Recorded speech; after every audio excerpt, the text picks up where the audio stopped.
ਚਾਚੀ ਦੀਪੂ ਹੈ ਨਹੀਂਗਾ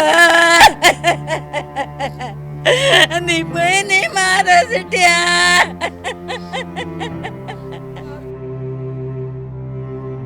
ਥਾਣੇ ਦੇ ਵਿੱਚ ਕੋਈ ਸੁਣਵਾਈ ਨਹੀਂ ਹੋਈ ਮੇਰੀ। ਹਰ ਕੋਈ ਇਹ ਆ ਵੀ ਦਬਕੇ ਮਾਰਦਾ ਜਾਂ ਗਾਲਾਂ ਕੱਢਦਾ। ਜਨਾਨੀਆਂ ਰੋ ਕੇ ਸੱਚੀਆਂ ਹੋ ਜਾਂਦੀਆਂ ਆ। ਉਹ ਕੁੜੀ ਗੁੱਜਰਾਂ ਦੀ ਕੁੜੀ ਸੀ। ਸਾਨੂੰ ਜੇ ਕੋਈ ਜੋਬ ਕਰਦੀ ਸਾਨੂੰ ਮਜਬੂਰ ਕੀਤਾ ਉਹਨੇ, ਮੁੰਡੇ ਸਾਡੇ ਮਜਬੂਰ ਕੀਤਾ ਵੀ ਮੈਂ ਵਿਆਹ ਉੱਥੇ ਕਰਾਉਣਾ। ਅਸੀਂ ਸਰ ਬਹੁਤ ਸਮਝਾਇਆ ਉਹਨੂੰ, ਕਾਕਾ ਹਟ ਜਾ, ਇਹ ਸਾਡੇ ਨੂੰ ਘਰ ਦੀ ਨੂੰਹ ਬਣਨ ਵਾਲੀ ਹੈ ਨਹੀਂ। ਲੱਕੜੀਆਂ ਬਣਾਉਣ ਆਇਆ ਸੀ ਤੇ ਗਿਆ ਉੱਥੇ ਉਹਨਾਂ ਉਦੋਂ ਦੀ ਲੜਦੀ ਸੀ ਵੀ ਤੂੰ ਲੱਕੜੀ ਕਾਹਤੇ ਬਣਾ ਕੇ ਆਇਆ। ਉਹ ਮੈਨੂੰ ਧਮਕੀਆਂ ਦੇ ਰਹੀ ਆ।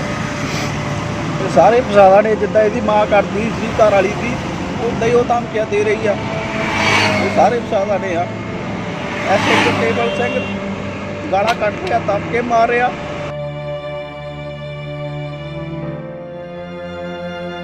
ਮੁੰਡਾ ਮਜਬੂਰ ਕਰਦਾ ਸੀ ਮੈਂ ਗੱਡੀ ਥੱਲੇ ਚੱਲਿਆ। ਮੈਂ ਤਾਂ ਕਿਹਾ ਜਾ ਗੱਡੀ ਥੱਲੇ, ਮੈਂ ਨਹੀਂ ਉੱਥੇ ਜਾਣਾ ਪਿਓ। ਮਾਂ ਡੋਲ ਗਈ। ਇਵਨ ਕਿ ਮੁੰਡੇ ਨੇ ਤਾਂ ਕਹਿੰਦਾ ਤੂੰ ਛੱਡ ਦੇਣਾ ਤੈਨੂੰ। ਉਹ ਕਹਿੰਦੀ ਮੈਂ ਤੈਨੂੰ ਛੱਡਣਾ ਨਹੀਂ, ਤੈਨੂੰ ਮਾਰ ਕੇ ਛੱਡੂ, ਨਾ ਮੈਂ ਰਹਿਣਾ ਨਾ ਤੈਨੂੰ ਰਹਿਣ ਦੇਣਾ। ਕਹਿੰਦਾ ਲੜਾਈ ਕਰਦੀ ਸੀਗੀ। ਜੇ ਕਹਿੰਦਾ ਮੈਂ ਫੋਨ ਕਰਦਾ ਹੈ, ਮੇਰਾ ਫੋਨ ਖੋਲ ਲੈਂਦੀ ਆ। ਉਹ ਕਹਿੰਦਾ ਲੜਾਈ ਕਰਦੀ ਮੇਰੇ ਨਾਲ ਕੁੱਟ ਕਟਾਪਾ ਮੇਰਾ ਕਰਦੀ ਆ। ਕਹਿੰਦਾ ਮੈਂ ਸੁਸਾਈਡ ਕਰਨ ਜਾ ਰਿਹਾ। ਇਹਦੇ ਵਿੱਚ ਮੇਰੀ ਘਰ ਵਾਲੀ ਦਾ, ਮੇਰੀ ਸੱਸ ਦਾ, ਮੇਰੇ ਸਹੁਰੇ ਦਾ, SHO ਕੇਬਲ ਦਾ, ਤਾਂ ਜਿਹੜੀ ਲੇਡੀ ਮੈਡਮ ਸੀਗੀ ਸਿੰਗਲ ਸਟਾਰ ਗੁਰਪ੍ਰੀਤ ਗੁਰਦੀਪ ਕੌਰ, ਪਤਾ ਨਹੀਂ ਕੀ, ਸਾਰੇ ਜ਼ਿੰਮੇਵਾਰ ਨੇ। ਵੀ ਗੱਡੀ ਲੈ ਕੇ ਆਇਆ ਵੀ ਦੀਪੂ ਢਿੱਲਾ ਆ, ਬੋਲਦਾ ਨਹੀਂ। ਜਦੋਂ ਗਿਆ ਤਾਂ ਖਤਮ ਹੋ ਚੁੱਕਾ ਸੀ। 1.5 ਘੰਟਾ ਮੁੰਡਾ ਤੜਫਿਆ। ਉਹ ਜਾਂ ਪਾਣੀ ਮੰਗਿਆ ਤਾਂ ਚਪੇੜਾਂ ਮਾਰੀਆਂ, ਪਾਣੀ ਨਹੀਂ ਦਿੱਤਾ ਉਹਨੂੰ। ਜਦੋਂ ਪੋਸਟਮਾਰਟਮ ਲਈ ਉਹਦੇ ਕੱਪੜੇ ਲਏ ਤਾਂ ਹੀ ਨਿਕਲਦੀਆਂ ਸਾਡੀਆਂ।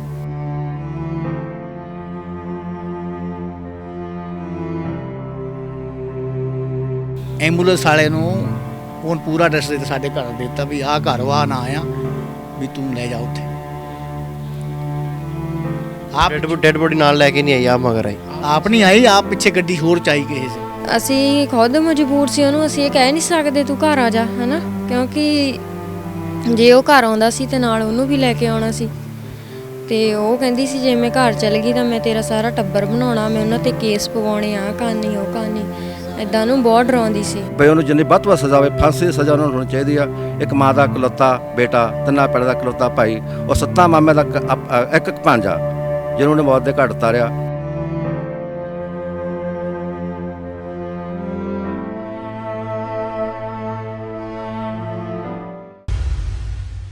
ਹਮਦਰਦ ਟੀਵੀ ਦੇਖ ਰਹੇ ਦਰਸ਼ਕਾਂ ਦਾ ਸਵਾਗਤ ਹੈ। ਮੈਂ ਹਾਂ ਸੁਖਵਿੰਦਰ ਸਿੰਘ। ਦਰਸ਼ਕੋ, ਜ਼ਿਲ੍ਹਾ ਕਪੂਰਥਲਾ ਦੇ ਫਗਵਾੜਾ ਦੇ ਬਿਲਕੁਲ ਨੇੜੇ ਪੈਂਦੇ ਪਿੰਡ ਖੇੜਾ ਦੇ ਵਿੱਚ ਇੱਕ ਮੰਦਭਾਗੀ ਘਟਨਾ ਵਾਪਰੀ ਹੈ, ਜਿੱਥੇ 3 ਭੈਣਾਂ ਦੇ ਇਕਲੌਤੇ ਭਰਾ ਅਤੇ 7 ਮਾਮਿਆਂ ਦੇ ਇਕਲੌਤੇ ਭਾਂਜੇ ਦੀ ਅਚਾਨਕ ਰਸਮੀ ਤਰੀਕੇ ਦੇ ਨਾਲ ਜਾਣ ਜਾਂਦੀ ਹੈ। ਔਰ ਇਸ ਮਾਮਲੇ ਦੇ ਵਿੱਚ ਗੰਭੀਰ ਇਲਜ਼ਾਮ ਲੱਗਦੇ ਨੇ ਮ੍ਰਿਤਕ ਨੌਜਵਾਨ ਦੀ ਪਤਨੀ ਦੇ ਉੱਤੇ। ਤੁਹਾਨੂੰ ਥੋੜ੍ਹਾ ਜਿਹਾ ਇਸ ਮ੍ਰਿਤਕ ਦੇ ਬਾਰੇ ਦੱਸ ਦਵਾਂ ਵੀ ਇਸ ਦੇ ਵੱਲੋਂ ਕੁਝ ਦੇਰ ਪਹਿਲਾਂ ਲਵ ਮੈਰਿਜ ਕੀਤੀ ਗਈ ਸੀ, ਪਰ ਕੁਝ ਸਮੇਂ ਬਾਅਦ ਇਹ ਨੌਜਵਾਨ ਆਪਣੇ ਪਰਿਵਾਰ ਤੋਂ ਵੱਖ ਰਹਿਣ ਲੱਗ ਪਿਆ ਆਪਣੀ ਧਰਮ ਪਤਨੀ ਦੇ ਨਾਲ। ਔਰ ਜਿਸ ਤਰੀਕੇ ਦਾ ਸਾਨੂੰ ਜਿੰਨੀ ਜਾਣਕਾਰੀ ਮਿਲੀ ਹੈ, ਕਹਿੰਦੇ ਘਰ ਦੇ ਵਿੱਚ ਥੋੜ੍ਹਾ ਕਲੇਸ਼, ਥੋੜ੍ਹੇ ਲੜਾਈ ਝਗੜਾ ਰਹਿੰਦਾ ਸੀ, ਪਰ ਆਖਰ ਹੁਣ 2 ਦਿਨ ਪਹਿਲਾਂ ਉਸ ਦੀ ਅਚਾਨਕ ਜਾਨ ਚਲੀ ਜਾਂਦੀ ਹੈ। ਤੇ ਪਰਿਵਾਰ ਦੇ ਵੱਲੋਂ ਵੱਡੇ ਇਲਜ਼ਾਮ ਲਗਾਏ ਗਏ ਨੇ ਵੀ ਉਹਨਾਂ ਦੇ ਬੱਚੇ ਨੇ ਦੀ ਜਾਨ ਗਈ ਨਹੀਂ ਬਲਕਿ ਜਾਨ ਲਈ ਗਈ ਹੈ, ਔਰ ਉਸ ਦੇ ਲਈ ਜ਼ਿੰਮੇਵਾਰ ਹੈ ਉਸ ਦੀ ਪਤਨੀ ਸਲਮਾ, ਉਸ ਦਾ ਪਿਤਾ ਤੇ ਉਸ ਦੀ ਮਾਤਾ। ਸਾਡੇ ਨਾਲ ਮ੍ਰਿਤਕ ਦੇ ਪਿਤਾ ਜੀ ਬੈਠੇ ਨੇ, ਉਹਨਾਂ ਨਾਲ ਗੱਲਬਾਤ ਕਰਦੇ ਹਾਂ। ਬਾਪੂ ਜੀ, ਕੀ ਨਾਂ ਤੁਹਾਡਾ? ਜੋਗਾ ਰਾਮ ਜੀ। ਜੁਗਾ ਸਿੰਘ ਜੀ। ਰਾਮ ਜੀ, ਕੀ ਹੋਇਆ ਸੀਗਾ ਤੁਹਾਡੇ ਬੇਟੇ ਨੂੰ, ਕਿਵੇਂ ਉਹਨਾਂ ਦੀ ਮੌਤ ਹੋਈ ਹੈ? ਮੌਤ ਰੁੜਕੇ ਪਿੰਡ ਰਹਿੰਦੇ ਸੀਗੇ ਜੀ ਕਿਰਾਏ ਤੇ ਉੱਥੇ ਹੋਈ ਆ ਕਿ ਸਾਨੂੰ ਸਾਡੀ ਨੂੰਹ ਨੇ, ਸਲਮਾ ਨੇ ਉਹਨੂੰ ਮਾਰਿਆ, ਉਹਦੀ ਮਾਂ ਨੇ ਤੇ ਉਹਦਾ ਪੇਜ ਜਿਹੜਾ ਤਿੰਨਾਂ ਰਲ ਕੇ ਸਾਡੇ ਮੁੰਡੇ ਦੀ ਮੌਤ ਕੀਤੀ ਆ। ਪਤਾ ਨਹੀਂ ਕੀ ਜ਼ਹਿਰੀਲੀ ਦਵਾਈ ਖਿਲਾਈ ਗਈ ਆ ਤੇ ਸੱਟਾਂ ਮਾਰੀਆਂ। ਉਹਨ ਪਾਣੀ ਮੰਗਿਆ ਤਾਂ ਉਹਨ ਚਪੇੜਾਂ ਮਾਰੀਆਂ ਉਹਦੇ। ਇਹ ਤੁਹਾਡੇ ਤੋਂ ਬੇਟੇ ਦਾ ਦੀਪਕ ਇਹਦਾ ਨਾਂ ਦੀਪਕ ਅਲੱਗ ਰਹਿੰਦਾ ਸੀਗਾ ਤੁਹਾਡੇ ਤੋਂ? ਕੀ ਕਾਰਨ ਸੀਗੇ? ਤੁਹਾਡਾ ਕੱਲਾ ਕੱਲਾ ਬੇਟਾ ਸੀਗਾ, ਅਲੱਗ ਕਿਉਂ ਰਹਿੰਦਾ ਸੀਗਾ? ਕਿਉਂ ਉਹਨੂੰ ਵੱਖਰਾ ਕਰਨਾ ਪੈ ਗਿਆ? ਸਾਰਾ ਉਹ ਨੋ ਸਾਡੀ ਲੜਾਈ ਝਗੜਾ ਰੱਖਦੀ ਸੀ, ਕੁਛ ਨਹੀਂ ਸੀ, ਰੋਜ਼ ਝਗੜਾ ਰਹਿਣਾ, ਰੋਜ਼ ਲੜਾਈ ਹੋਣੀ। ਅਸੀਂ ਕਿਹਾ ਜੀ ਲੜਾਈ ਝਗੜੇ ਵਾਲੇ ਘਰ ਤਾਂ ਇੱਕ ਪਰਿਵਾਰ ਦਾ ਮੈਂਬਰ ਚੱਲ ਜਾਂਦਾ, ਇਸ ਕਰਕੇ ਅਸੀਂ ਵੀ ਮਜਬੂਰ ਹੋ ਕੇ ਉਹਨੂੰ ਕਿਰਾਏ ਤੇ ਭੇਜਿਆ ਵੀ ਕਾਕਾ ਕਿਰਾਏ ਤੇ ਲੈ ਜਾ, ਅਸੀਂ ਇਹਦੇ ਮੱਥੇ ਨਹੀਂ ਲੱਗਣਾ। ਤੁਸੀਂ ਕੀ ਕਰਦੇ ਹੋ? ਕੀ ਕਿੱਤਾ ਕਰਦੇ ਹੋ ਤੁਸੀਂ? ਮੈਂ ਰਿਟਾਇਰਮੈਂਟ ਹੋ ਜੀ ਸਟਾਜ ਮਿਲ ਚੋਂ 32-33 ਸਾਲ ਨੌਕਰੀ ਕੀਤੀ ਮੈਂ ਜੀ। ਦੀਪਕ ਕੀ ਕੰਮ ਕਰਦਾ ਸੀਗਾ? ਕਿੰਨੀ ਉਮਰ ਕਿੰਨੀ ਸੀ ਦੀਪਕ ਦੀ? 28 ਸਾਲ ਉਮਰ ਸੀ ਉਹਦੀ, ਤੇ ਏਸੀ ਫ੍ਰਿਜਾਂ ਕੰਮ ਕਰਦਾ ਸੀਗਾ ਜੀ। ਅੱਛਾ, ਏਸੀਆਂ ਦਾ ਕੰਮ ਕਰਦਾ ਸੀਗਾ। ਇਹਦੀ ਵਿਆਹ ਫਿਰ ਉਹ ਲਵ ਮੈਰਿਜ ਹੋਈ ਸੀ? ਉਹ ਕਿਵੇਂ ਹੋਈ ਸੀ? ਦੋਨਾਂ ਪਰਿਵਾਰਾਂ ਦੀ ਰਜ਼ਾਮੰਦੀ ਸੀਗੀ ਉਹਦੇ ਵਿੱਚ, ਜਾਂ ਉਦੋਂ ਕੋਈ ਅੜਚਨ ਸੀਗੀ ਵਿਆਹ ਕਰਵਾਉਣ ਦੇ ਵਿੱਚ? ਉਹ ਕੌਣ ਸੀਗੀ ਕੁੜੀ? ਕਿਹਨਾਂ ਨਾਲ ਸੰਬੰਧਿਤ ਸੀਗੀ ਉਹ ਕੁੜੀ? ਉਹ ਕੁੜੀ ਗੁੱਜਰਾਂ ਦੀ ਕੁੜੀ ਸੀ। ਸਾਨੂੰ ਜੇ ਕੋਈ ਜੋਬ ਕਰਦੀ, ਸਾਨੂੰ ਮਜਬੂਰ ਕੀਤਾ ਉਹਨੇ, ਮੁੰਡੇ ਸਾਡੇ ਮਜਬੂਰ ਕੀਤਾ ਵੀ ਮੈਂ ਵਿਆਹ ਉੱਥੇ ਕਰਾਉਣਾ। ਅਸੀਂ ਸਰ ਬਹੁਤ ਸਮਝਾਇਆ ਉਹਨੂੰ, ਕਾਕਾ ਹਟ ਜਾ, ਇਹ ਸਾਡੇ ਨੂੰ ਘਰ ਦੀ ਨੂੰਹ ਬਣਨ ਵਾਲੀ ਹੈ ਨਹੀਂ, ਨਾ ਤੈਨੂੰ ਰੋਟੀ ਦੇਣੀ ਨਾ ਸਾਨੂੰ ਰੋਟੀ ਦੇਣੀ ਆ। ਪਰ ਲੇਕਿਨ ਮੁੰਡਾ ਮਜਬੂਰ ਕਰਦਾ ਸੀ। ਮੈਂ ਗੱਡੀ ਥੱਲੇ ਚੱਲਿਆ, ਮੈਂ ਤਾਂ ਕਿਹਾ ਜਾ ਗੱਡੀ ਥੱਲੇ, ਮੈਂ ਨਹੀਂ ਉੱਥੇ ਜਾਣਾ ਪਿਆ। ਹੁਣ ਮਾਂ ਡੋਲ ਗਈ, ਮਜਬੂਰ ਹੋ ਕੇ ਮੈਨੂੰ ਇਹ ਵਿਆਹ ਕਰਨਾ ਪਿਆ। ਲੇਕਿਨ ਅਸੀਂ ਮੌਤ ਲੈ ਆਂਦੀ ਵਿਆਹ ਕੇ, ਇੱਕ ਉਹਦੀ ਹੋਣੀ ਵਿਆਹ ਕੇ ਲੈ ਆਂਦੀ ਉਧਰ, ਹੋਣੀ ਸਾਡੇ ਮੁੰਡੇ ਨੂੰ ਲੈ ਗਏ। ਜੋ ਤੁਹਾਨੂੰ ਪਤਾ ਕਿਵੇਂ ਲੱਗਾ ਵੀ ਦੀਪਕ ਦੇ ਨਾਲ ਇਹ ਭਾਣਾ ਵਰਤ ਗਿਆ, ਇਹ ਦੁਖਾਂਤ ਦੀਪਕ ਦੇ ਨਾਲ ਵਰਤ ਗਿਆ, ਦੀਪਕ ਦੀ ਜਾਨ ਚਲੀ ਗਈ, ਪਤਾ ਕਿਵੇਂ ਲੱਗਾ ਫਿਰ?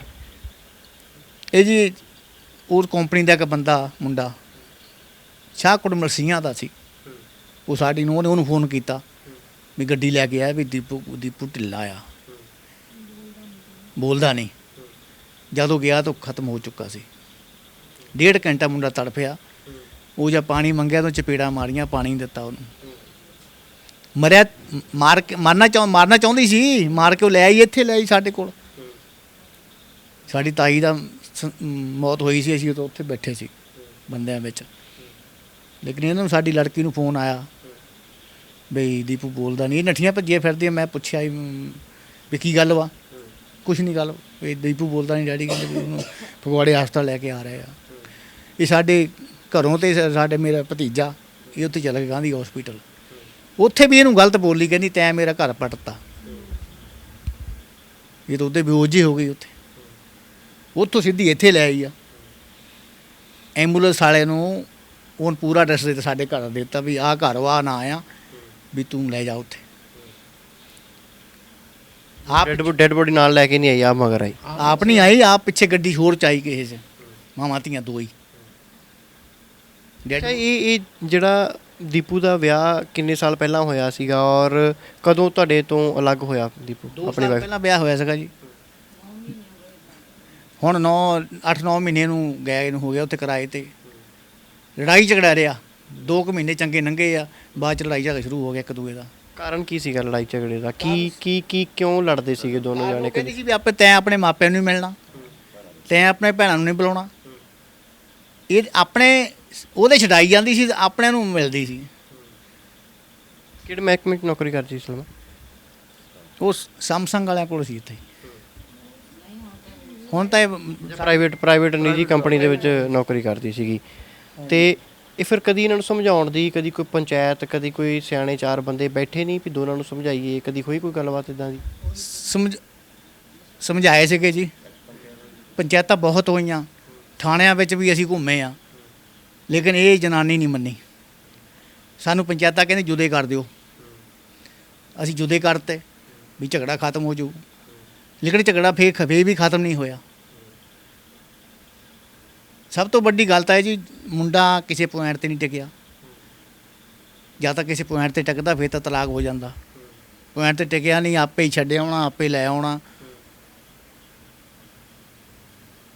ਅਸੀਂ ਮਜਬੂਰ ਹੋ ਕੇ ਭੇਜਿਆ ਉਹਨੂੰ ਕਿਰਾਏ 'ਤੇ ਵੀ ਜਾ ਕਾਕਾ, ਅਸੀਂ ਇਹਦੇ ਮੱਥੇ ਲੱਗਣਾ, ਤੂੰ ਇਹਨੂੰ ਜਿੱਥੇ ਕਿਰਾਏ 'ਤੇ ਮਰਜ਼ੀ ਲੈ ਜਾ। ਤੁਹਾਨੂੰ ਕੀ ਲੱਗਦਾ ਹੈ ਕਿੱਦਾਂ ਉਹਦੀ ਜਾਨ ਗਈ ਹੈ ਅਸਲ ਦੇ ਵਿੱਚ? ਤੁਹਾਨੂੰ ਕੀ ਸ਼ੱਕ ਹੈ?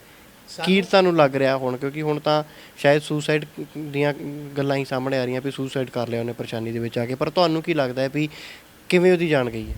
ਸਾਨੂੰ ਇਹ ਲੱਗਦਾ ਜੀ ਵੀ ਸਾਡੀ ਨੂੰਹ ਨੇ ਕਿਸੇ ਬੰਦਿਆਂ ਨਾਲ ਰਲ ਕੇ ਜ਼ਬਰਦਸਤੀ ਉਹਨੂੰ ਦਵਾਈ ਪਿਲਾਈ ਗਈ, ਕੋਈ ਜ਼ਹਿਰੀਲੀ ਦਵਾਈ ਪਿਲਾਈ ਗਈ, ਲੇਕਿਨ ਉਹ 1.5 ਘੰਟਾ ਤੜਫਿਆ, ਉਹਨੂੰ ਪਾਣੀ ਨਹੀਂ ਦਿੱਤਾ, ਉਹਦੇ ਚਪੇੜਾਂ ਮਾਰੀਆਂ ਗਈਆਂ, ਸੱਟਾਂ ਹੀ ਮਾਰੀਆਂ। ਪਤਾ ਨਹੀਂ ਉਹਦੀ ਕਿੱਦਾਂ ਔਖੀ ਹੋ ਕੇ ਉਹ ਮੌਤ ਹੋਈ ਆ, ਲੇਕਿਨ ਇਹਦੇ ਜ਼ਿੰਮੇਵਾਰ ਉਹ ਸਲਮਾ ਆ ਤੇ ਉਹਦੀ ਮਾਂ ਆ, ਨਾਲ ਪਏ ਤੀਜਾ, ਤਿੰਨੇ ਹੀ ਆ ਇਹ। ਦੀਪਕ ਤੇ ਮਾਤਾ ਜੀ ਵੀ ਸਾਡੇ ਨਾਲ ਨੇ। ਮਾਤਾ ਜੀ, ਬੜੇ ਦੁੱਖ ਦੀ ਇੱਕ ਘੜੀ ਹੈ, ਵੱਡਾ ਦੁਖਾਂਤ ਪਰਿਵਾਰ ਦੇ ਉੱਤੇ ਵਾਪਰਿਆ। ਸ਼ਾਇਦ ਇਹ ਦੁੱਖ ਰਹਿੰਦੀ ਜ਼ਿੰਦਗੀ ਤੱਕ ਆਪਾਂ ਨੂੰ ਹਮੇਸ਼ਾ ਚੁੱਭਦਾ ਰਹੇ, ਪਰ ਅਸੀਂ ਪ੍ਰਮਾਤਮਾ ਦੇ ਭਾਣੇ ਦੇ ਵਿੱਚ ਹਮੇਸ਼ਾ ਰਜ਼ਾ ਮੰਨਦੇ ਹਾਂ ਵੀ ਜੋ ਹੋਇਆ ਉਸ ਪ੍ਰਮਾਤਮਾ ਦੇ ਵੱਲੋਂ ਕੀਤਾ। ਪਰ ਬੇਵਕਤੀ ਮੌਤ ਦਾ ਜਿਹੜਾ ਦੁੱਖ ਹੈ, ਉਸ ਦੁੱਖ ਦੇ ਵਿੱਚ ਅਸੀਂ ਵੀ ਹਮਦਰਦੀ ਸਾਡੀ ਪੂਰੇ ਮੀਡੀਆ ਗਰੁੱਪ ਦੇ ਵੱਲੋਂ ਤੁਹਾਡੇ ਪਰਿਵਾਰ ਦੇ ਨਾਲ ਹੈ। ਮਾਤਾ, ਮੈਂ ਤੁਹਾਨੂੰ ਤੋਂ ਜਾਣਨਾ ਚਾਹੂੰਗਾ, ਦੀਪਕ ਨਾਲ ਗੱਲਬਾਤ ਹੋਈ ਸੀ ਆਖਰੀ ਵਾਰ ਕਦੋਂ ਗੱਲ ਹੋਈ ਸੀ? ਕੋਈ ਕੁਛ ਉਸਨੇ ਦੱਸਿਆ ਸੀਗਾ ਮੈਂ ਪਰੇਸ਼ਾਨ ਹਾਂ ਜਾਂ ਕੋਈ ਗੱਲ? ਨਹੀਂ, ਲੱਖੜੀਆਂ ਵਾਲੇ ਦਿਨ ਦਾ ਹੀ ਆਇਆ ਸੀ, ਮੁੜ ਕੇ ਨਹੀਂ ਆਇਆ। ਮੁੜ ਕੇ ਤਾਂ ਸਾਨੂੰ ਦੇਖਿਆ ਵੀ ਨਹੀਂ ਕਿੱਥੇ ਹੈਗਾ ਕਿੱਥੇ ਨਹੀਂ। ਹਾਂ, ਮੁੜ ਕੇ ਦੇਖਿਆ ਨਹੀਂ ਅਸੀਂ। ਟੈਲੀਫੋਨ ਵਗੈਰਾ, ਫੋਨ ਤੇ ਗੱਲਬਾਤ ਕਰਦਾ ਸੀਗਾ, ਆਉਂਦਾ ਸੀਗਾ, ਸਾਰ ਲੈਂਦਾ ਸੀਗਾ ਵੀ ਮੇਰੀ ਮਾਂ ਪਿਓ ਇੱਥੇ ਨੇ, ਮੈਂ ਇਕੱਲਾ ਪੁੱਤ ਹਾਂ, ਮੈਂ ਆਪਣੇ ਮਾਂ ਪਿਓ ਦੀ ਵੀ ਸਾਰ ਲਵਾਂ? ਕੋਈ ਗੱਲਬਾਤ ਇੱਦਾਂ ਦੀ ਕਰਦਾ ਸੀਗਾ ਤੁਹਾਨੂੰ? ਪਹਿਲਾਂ ਆਉਂਦਾ ਹੁੰਦਾ ਸੀ ਫੋਨ, ਤਾਂ ਹੁਣ ਜਦ ਲੱਖੜੀਆਂ ਤੋਂ ਗਿਆ ਸੀ ਮੁੜ ਕੇ ਫੋਨ ਨਹੀਂ ਆਇਆ ਉਹਦਾ। ਕਹਿੰਦਾ ਲੜਾਈ ਕਰਦੀ ਸੀਗੀ, ਜੇ ਕਹਿੰਦਾ ਮੈਂ ਫੋਨ ਕਰਦਾ ਹਾਂ ਮੇਰਾ ਫੋਨ ਫੋਲ ਲੈਂਦੀ ਆ, ਉਹ ਕਹਿੰਦਾ ਲੜਾਈ ਕਰਦੀ ਮੇਰੇ ਨਾਲ ਕੁੱਟ ਕਟਾਪਾ ਮੇਰਾ ਕਰਦੀ ਆ, ਕਹਿੰਦਾ ਇਸ ਕਰਕੇ ਕਹਿੰਦਾ ਮੈਂ ਫੋਨ ਨਹੀਂ ਕਰ ਸਕਦਾ। ਜਦੋਂ ਤੁਹਾਨੂੰ ਪਤਾ ਲੱਗਾ ਵੀ ਦੀਪਕ ਦੇ ਨਾਲ ਇਹ, ਕਿਹਨੇ ਫੋਨ ਕੀਤਾ ਸੀਗਾ, ਕਿਹਨੇ ਦੱਸਿਆ ਤੁਹਾਨੂੰ ਵੀ ਇੱਦਾਂ ਦਾ ਦੀਪਕ ਦੇ ਨਾਲ ਹੋ ਗਿਆ? ਫਿਰ ਕੌਣ ਗਿਆ ਸੀ ਉੱਥੇ? ਤੁਸੀਂ ਗਏ ਸੀਗੇ ਉੱਥੇ? ਹਾਂਜੀ, ਅਸੀਂ ਗਏ ਸੀਗੇ। ਸਾਨੂੰ ਦੱਸਿਆ ਗੋਬਿੰਦਪੁਰੇ ਮੁੰਡਾ ਸੀਗਾ, ਪਹਿਲਾਂ ਉਹਨੂੰ ਆਇਆ ਨਕੋਦਰ ਵਾਲੇ ਮੁੰਡੇ ਦਾ ਫੋਨ, ਮਸੀਆਂ ਵਾਲੇ ਦਾ, ਵੀ ਦੀਪਕ ਬੋਲਦਾ ਨੀਗਾ, ਹੈ ਨਾ, ਵੀ ਇਹਨਾਂ ਦੇ ਘਰਦਿਆਂ ਨੂੰ ਦੱਸਦੇ ਵੀ ਦੀਪਕ ਨੂੰ ਪਤਾ ਨਹੀਂ ਕੀ ਹੋਇਆ ਵੀ ਉਹ ਬੋਲਦਾ ਨੀਗਾ, ਵੀ ਅਸੀਂ ਨੂਪ ਦੇ ਲੈ ਕੇ ਚੱਲੇ ਹਾਂ। ਪਹਿਲਾਂ ਨੂਪ ਦਾ ਦੱਸਿਆ, ਮਗਰੋਂ ਅਸੀਂ ਮੁੰਡੇ ਕੋ ਗੋਬਿੰਦਪੁਰੇ ਵਾਲੇ ਕੋਲ ਫੋਨ ਨੰਬਰ ਲਿਆ, ਇਹ ਕਹਿੰਦਾ ਨੰਬਰ ਤਾਂ ਦੇ। ਅਸੀਂ ਫੋਨ ਕੀਤਾ, ਮੈਂ ਕਿਹਾ ਅਜੇ, ਉਹ ਮੁੰਡਾ ਜਾਣਦਾ ਸੀਗਾ, ਮੈਂ ਕਿਹਾ ਅਜੇ, ਮੈਂ ਕਿਹਾ ਕਿੱਦਾਂ? ਕਹਿੰਦਾ ਆਂਟੀ, ਕਹਿੰਦਾ ਤੁਸੀਂ ਗਾਂਧੀ ਆ ਜਾਵੋ। ਹੈਂ, ਫਿਰ ਅਸੀਂ ਗਾਂਧੀ ਗਏ ਹਾਂ, ਸਾਡਾ ਭਤੀਜਾ ਮੇਰਾ ਗਿਆ ਪੁੱਤ, ਤਾਂ ਮੈਂ ਗਈ ਹਾਂ। ਜਦੋਂ ਅਸੀਂ ਉੱਥੇ ਗਏ, ਅਸੀਂ ਉੱਥੇ ਜਾ ਕੇ ਉਹਨੂੰ ਫੋਨ ਕੀਤਾ ਮੁੰਡੇ ਨੂੰ, ਉਹ ਕਹਿੰਦੇ ਆ ਜਾਵੋ ਥੱਲੇ ਨੂੰ। ਅਸੀਂ ਥੱਲੇ ਨੂੰ ਆਏ ਹਾਂ, ਤਾਂ ਮੈਨੂੰ ਮੁੰਡਾ ਕਹਿੰਦਾ ਚਾਚੀ ਤੂੰ ਇੱਥੇ ਖੜੀ ਹੋ। ਹੈਂ, ਉਹਨੂੰ ਮੁੰਡੇ ਨੂੰ ਲੈ ਗਿਆ, ਉਹ ਮੁੰਡਾ ਆਣ ਕੇ ਕਹਿੰਦਾ ਚਾਚੀ ਦੀਪੂ ਹੈ ਨਹੀਂਗਾ, ਦੀਪੂ ਨੇ ਮਾਰ ਸਿੱਟਿਆ।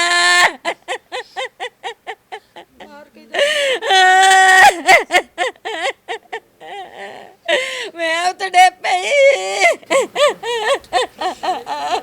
ਉਸ ਮਾਂ ਦੇ ਦਰਦ ਨੂੰ ਤੁਸੀਂ ਸਮਝ ਸਕਦੇ ਹੋ, ਕਿਸ ਪ੍ਰਕਾਰ ਦੇ ਨਾਲ ਇਹ ਕੀਰਨੇ ਪਾ ਰਹੀ ਹੈ, ਵਿਰਲਾਪ ਕਰ ਰਹੀ ਹੈ, ਆਪਣੇ ਦੁੱਖ ਨੂੰ ਆਪਣੇ ਹੰਝੂਆਂ ਦੇ ਵਿੱਚ ਬਿਆਨ ਕਰ ਰਹੀ ਹੈ। ਸ਼ਾਇਦ ਇੱਕ ਜਦੋਂ ਮਾਂ ਦਾ ਪੁੱਤ ਜਾਂਦਾ ਹੈ, ਉਹਦਾ ਇਕਲੌਤਾ ਪੁੱਤ ਜਾਂਦਾ ਹੈ, ਭੈਣਾਂ ਦਾ ਇਕਲੌਤਾ ਭਰਾ ਜਾਂਦਾ ਹੈ, ਤਾਂ ਉਸ ਦਾ ਦੁੱਖ ਨੂੰ ਸ਼ਾਇਦ ਉਹ ਭੈਣ ਜਾਂ ਉਹ ਮਾਂ ਹੀ ਸਮਝ ਸਕਦੀ ਹੈ। ਦੀਪਕ ਦੇ ਭੈਣ ਵੀ ਸਾਡੇ ਨਾਲ ਨੇ, ਉਹਨਾਂ ਨਾਲ ਗੱਲਬਾਤ ਕਰਦੇ ਹਾਂ। ਭੈਣ ਜੀ, ਕੀ ਨਾਂ ਤੁਹਾਡਾ? ਜੋਤੀ।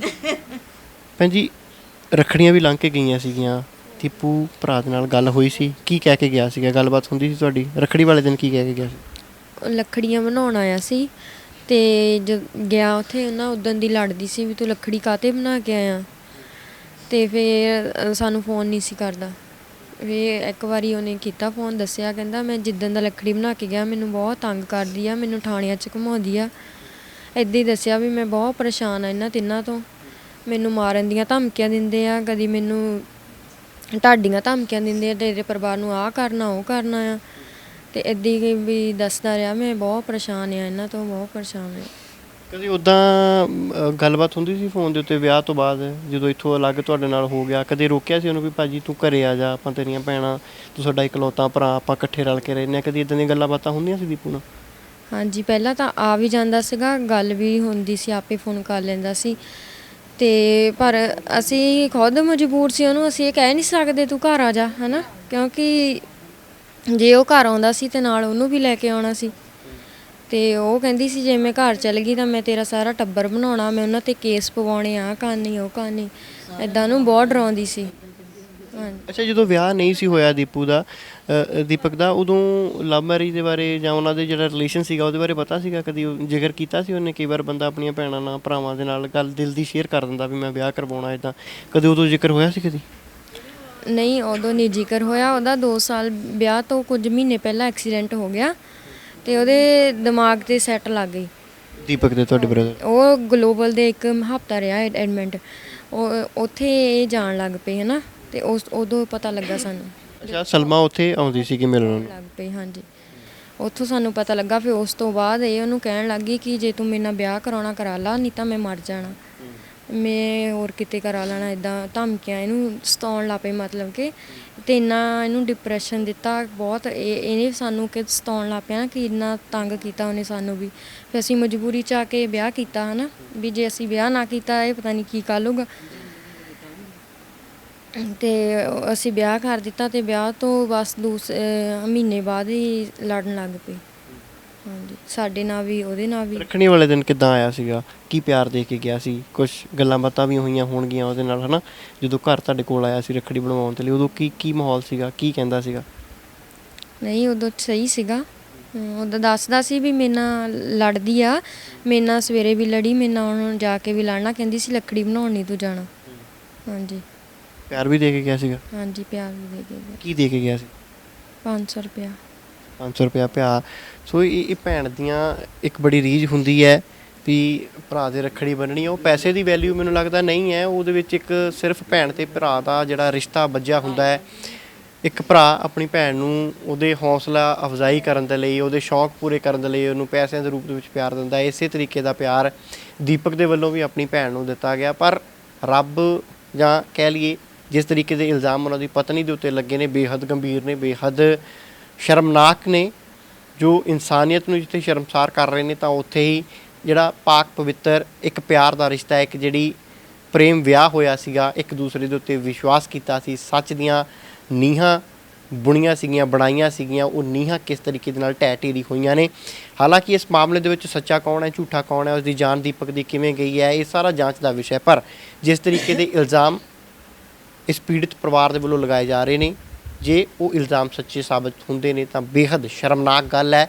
ਸ਼ਾਇਦ ਲੋਕਾਂ ਦਾ ਵਿਸ਼ਵਾਸ, ਜਿਹੜਾ ਪਤੀ ਪਤਨੀ ਦਾ ਪਵਿੱਤਰ ਰਿਸ਼ਤਾ ਹੈ, ਉਹਦੇ ਉੱਤੋਂ ਵੀ ਟੁੱਟੇਗਾ, ਔਰ ਆਪਾਂ ਜਿਹੜਾ ਪਿਆਰ ਦਾ ਵਿਸ਼ਵਾਸ ਇੱਕ ਦੂਸਰੇ ਦੇ ਉੱਤੇ ਕਰਦੇ ਹਾਂ, ਉਹਦੇ ਉੱਤੇ ਵੀ ਲੋਕਾਂ ਦੀਆਂ ਨਜ਼ਰਾਂ ਹਮੇਸ਼ਾ ਸ਼ੱਕ ਦੀ ਨਿਗਾਹ ਦੇ ਨਾਲ ਉਸ ਚੀਜ਼ ਨੂੰ ਦੇਖਣਗੀਆਂ। ਦੀਪਕ ਦੇ ਪਰਿਵਾਰਕ ਮੈਂਬਰ ਹੋਰ ਵੀ ਨੇ ਸਾਡੇ ਨਾਲ। ਸਰ, ਕੀ ਨਾਂ ਤੁਹਾਡਾ ਔਰ ਕੀ ਲੱਗਦੇ ਹੋ ਦੀਪਕ? ਮੇਰਾ ਨਾਮ ਰਾਮ ਮੂਰਤੀ ਖੇੜਾ, ਭਤੀਜਾ ਲੱਗਦਾ ਮੇਰਾ। ਕਿਵੇਂ ਘਟਨਾ ਪੂਰੀ ਵਾਪਰੀ? ਕਿਉਂਕਿ ਪਰਿਵਾਰ ਬੇਸ਼ੱਕ ਦੱਸ ਰਿਹਾ ਹੈ, ਪਰ ਜੋ ਸ਼ਾਇਦ ਉਹਨਾਂ ਦੇ ਦਿਲ ਦੀਆਂ ਗੱਲਾਂ ਇਸ ਦੁੱਖ ਦੀ ਘੜੀ ਦੇ ਵਿੱਚ ਉਹ ਪੂਰੀ ਤਰ੍ਹਾਂ ਬਿਆਨ ਨਹੀਂ ਕਰ ਪਾ ਰਹੇ ਇਸ ਚੀਜ਼ ਨੂੰ, ਪੂਰੀ ਨੂੰ, ਇਸ ਦੁੱਖ ਦੇ ਵਿੱਚ। ਮੈਂ ਤੁਹਾਡੇ ਤੋਂ ਜਾਣਨਾ ਚਾਹੂੰਗਾ ਕਿਵੇਂ ਘਟਨਾ ਵਾਪਰੀ, ਕਿਵੇਂ ਇੱਥੇ ਖਬਰ ਆਈ, ਔਰ ਕੀ ਇਹਨਾਂ ਦਾ ਡਿਸਪਿਊਟ ਚੱਲਦਾ ਕੀ ਸੀ? ਲਗਭਗ 2 ਸਾਲ ਪਹਿਲਾਂ ਇਹਨਾਂ ਦਾ ਮੈਰਿਜ ਹੋਈ ਸੀਗੀ।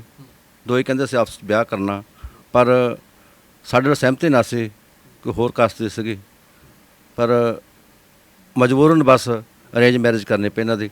ਔਰ ਵਿਆਹ ਹੋਣ ਤੋਂ ਬਾਅਦ 1 ਮਹੀਨੇ ਬਾਅਦ ਇਹਨਾਂ ਦੇ ਘਰ ਲੜਾਈ ਝਗੜਾ ਹੋਣ ਲੱਗ ਪਿਆ ਵੀ ਮੈਂ ਰੋਟੀ ਨਹੀਂ ਬਣਾਉਣੀ, ਦਾਲ ਨਹੀਂ ਬਣਾਉਣੀ, ਮੈਂ ਕੋਈ ਕੰਮ ਨਹੀਂ ਕਰਨਾ, ਲੜਨ ਲੱਗ ਪਈ। ਜੇ ਕਿਸੇ ਨੇ ਆਉਣਾ ਵੀ ਇੱਥੇ ਤਾਂ ਉਹਨੂੰ ਕਹਿਣਾ ਤੂੰ ਜਾ, ਸਾਡੇ ਘਰ ਦਾ ਮਾਮਲਾ ਆ। ਐਨੀ ਲੜਾਈ ਕਰਨੀ ਸ਼ੁਰੂ ਕਰਤੀ ਵੀ ਇਹਨਾਂ ਨੇ ਮਜਬੂਰ ਹੋ ਕੇ ਉਹਨੂੰ ਵੱਖਰੇ ਸੈਪਰੇਟ ਕਰਨਾ ਪਿਆ। ਪੰਚਾਇਤਾਂ ਹੋਈਆਂ, ਥਾਣਿਆਂ 'ਚ ਗੱਲਾਂ ਵੀ ਗਈਆਂ, ਸਤਨਾਮਪੁਰੇ ਥਾਣੇ, ਸਾਂਝਾ ਚੌਂਕੀ, ਗੁਰਾਇਆ, ਫਲੋਰ, ਹਰ ਥਾਂ ਗਏ। ਇਵਨ ਕਿ ਮੁੰਡੇ ਨੇ ਤਾਂ ਕਹਿੰਦਾ ਤੂੰ ਛੱਡ ਦੇਣਾ ਤੈਨੂੰ, ਉਹ ਕਹਿੰਦੇ ਮੈਂ ਤੈਨੂੰ ਛੱਡਣਾ ਨਹੀਂ, ਤੈਨੂੰ ਮਾਰ ਕੇ ਛੱਡੂ, ਨਾ ਮੈਂ ਰਹਿਣਾ ਨਾ ਤੈਨੂੰ ਰਹਿਣ ਦੇਣਾ। ਇਹੋ ਜਿਹੀਆਂ ਧਮਕੀਆਂ ਉਹ ਦਿੰਦੀ ਰਹੀ। ਅਤੇ ਉਹਦਾ ਅਪਰਾਧਿਕ ਵਤੀਰਾ ਸੀ, ਜਿਹੜਾ ਮੁੰਡਾ ਉਹ ਤੋਂ ਡਰ ਚੁੱਕਾ ਸੀਗਾ। ਧਮਕੀਆਂ, ਬੈਡ ਐਲੀਮੈਂਟ ਸੀ, ਧਮਕੀ ਮੇਰੇ ਕੋਲ ਗੁੰਡੇ ਆ, ਮੇਰੇ ਨਾਲ ਪੁਲਿਸ ਵਾਲੇ ਆ, ਤੈਨੂੰ ਮੈਂ ਚੁਕਾ ਦੇਣਾ, ਤੈਨੂੰ ਮੈਂ ਤੇਰੇ ਪਰਿਵਾਰ ਨੂੰ ਮੁਕਾ ਦੇਣਾ, ਇਹੋ ਜਿਹੀ ਮਾਨਸਿਕਤਾ ਵਾਲੀ ਸੀਗੀ ਉਹ। ਔਰ ਗੱਲ ਇੱਥੋਂ ਤੱਕ ਆ ਗਈ, ਪੰਚਾਇਤ ਦੇ ਕਿਸੇ ਤੇ ਸੈਪਰੇਟ ਕਰਨਾ ਪਿਆ। 8-9 ਜਨਵਰੀ ਦੇ ਵਿੱਚ ਲਗਭਗ ਉੱਥੇ ਰੁੜਕੇ ਰਹਿਣ ਲੱਗੇ ਜਾ ਕੇ। ਛੋਟੇ ਰੁੜਕੇ ਵੀ ਰਹੇ, ਗੁਰਾਇਆ ਵੀ ਰਹੇ। ਉਹਨੇ ਉਹਨੂੰ ਮਜਬੂਰ ਕੀਤਾ ਸੀ ਵੀ ਤੂੰ ਜਿੱਥੇ ਮਰਜ਼ੀ ਹੋਵੇਂ, ਮੈਨੂੰ 6:30 ਵਜੇ ਗੁਰਾਇਆ ਤੋਂ ਚੁੱਕ ਕੇ ਰੁੜਕੇ ਛੱਡ ਕੇ ਆਉਣਾ। ਉਸ ਦਿਨ ਵੀ ਦੀਪਕ ਲਗਾ ਉਹਨੂੰ ਗੁਰਾਇਆ ਤੋਂ ਲੈ ਕੇ ਘਰ ਛੱਡ ਕੇ ਆਇਆ ਉੱਥੇ। ਹੁਣ ਉਹ ਇਲਜ਼ਾਮ ਲਾ ਰਹੇ ਆ ਵੀ ਇਹ ਦਵਾ ਖਾ ਕੇ ਮਰਿਆ, ਪਰ ਅਸੀਂ ਇਹ ਕਹਿੰਦੇ ਗਲਤ ਆ। ਜੇ ਇਸ ਬੱਚੇ ਨੇ ਦਵਾ ਖਾਧੀ ਹੋਵੇ, ਤੀਸਰੀ ਮੰਜ਼ਿਲ 'ਤੇ ਪੌੜੀ 'ਤੇ ਕਿੱਦਾਂ ਚੜ੍ਹ ਸਕਦਾ ਉਹ? ਉੱਪਰ ਗਏ 7 ਵਜੇ, ਗੁਆਂਢੀ ਸੀ ਗਏ, ਜਦੋਂ ਰੁੜ ਕੇ ਪਤਾ ਕੀਤਾ, ਉਹਨਾਂ ਨੇ ਦੱਸਿਆ ਬਈ ਉਹ ਦੀਪੂ ਰੌਲੀ ਪਾਉਂਦਾ ਸੀ, ਪਾਣੀ ਮੰਗਦਾ ਸੀ, ਇਹਨੇ ਪਾਣੀ ਸੱਚ ਪੇੜਾ ਮਾਰੀਆਂ ਉਹਦੇ, ਹਰਾਮਦਿਆ ਤੈਨੂੰ ਮੈਂ ਪਾਣੀ ਪਿਲਾਉਂਦੀ ਆ। ਇਹ ਉੱਥੇ ਲੋਕ ਦੇਖ ਕੇ ਡਰ ਕੇ ਮੁੜਿਆ ਥੱਲੇ, ਕਿਉਂਕਿ ਉਹਨਾਂ ਲੋਕਾਂ ਨਾਲ ਵੀ ਲੜਦੀ ਸੀ, ਉਹ ਲੜਾਕੀ ਸੀ, ਹੈ ਨਾ। ਅਤੇ ਬਾਅਦ 'ਚ ਉਹ ਮੁੰਡੇ ਨੂੰ ਫੋਨ ਕੀਤਾ, ਦੂਜੇ ਨੂੰ, ਜਿਹੜਾ ਇਹਦੇ ਨਾਲ ਕੰਮ ਕਰਦਾ ਸੀ, ਅਜੇ ਸੀ ਸ਼ਾਇਦ ਉਹਦਾ ਨਾਂ, ਅਜੇ ਕੁਮਾਰ ਮਲਸੀਆਂ ਨੂੰ। ਇੱਥੇ ਨੂੰ ਕੰਮ ਨਹੀਂ, ਇੱਥੇ ਨੂੰ ਫੋਨ ਨਹੀਂ ਕੀਤਾ ਉਹਨੇ, ਇੱਥੇ ਨੂੰ ਫੋਨ ਨਹੀਂ ਕੀਤਾ ਉਹਨੇ। ਇਹ ਉਹਨੂੰ ਫੋਨ ਕੀਤਾ, ਇੱਥੇ ਫਗਵਾੜੇ ਆ ਕੇ ਫੋਨ ਕੀਤਾ ਤੇ ਇੱਥੇ ਜਦੋਂ ਗਏ ਤਾਂ ਘਟਨਾ ਵਾਪਰੀ ਇਹ।